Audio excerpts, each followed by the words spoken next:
আমরা তো যেহেতু এটা অনাকাঙ্ক্ষিত একটা ঘটনা এবং এই বুলেট বৈরাগী আমাদের এখান থেকে প্রায় 25 দিন আগে রিলিজ দিয়ে একাডেমিতে ট্রেনিং অবস্থায় ছিল এবং ট্রেনিংয়ের ক্লাস শেষে সে এই শুক্রবার রাত্রে এখানে এসে নামে।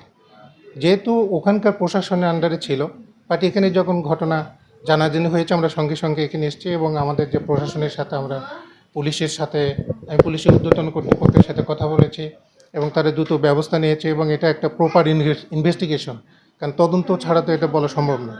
ইনশাআল্লাহ প্রপার ইনভেস্টিগেশনের সকল ব্যবস্থা করার আমরা ব্যবস্থা নিয়েছি এবং আমাদের সবসময় যোগাযোগ থাকবে। ইনশাআল্লাহ একটা প্রকৃত ঘটনা উদ্ঘাটন করার ক্ষেত্রে আমাদের সর্বোচ্চ ইয়ে থাকবে। সর্বোচ্চ কর্মস্থল মানে এখন ট্রেনিং একাডেমিতে ছোটো বাতে এখানে পোস্টেড ছিল, মানে এটা তো তদন্ত ছাড়া এটা তো বের করা সম্ভব নয়। তবে ও অফিসার হিসেবে খুব ভালো ছিল, অমায়িক ছিল এবং কারোর সাথে কোনো আমার কানে আসে নাই, বাকবিতণ্ডা বা কোনো কিছু আসে না, আমার কানে আসে নাই।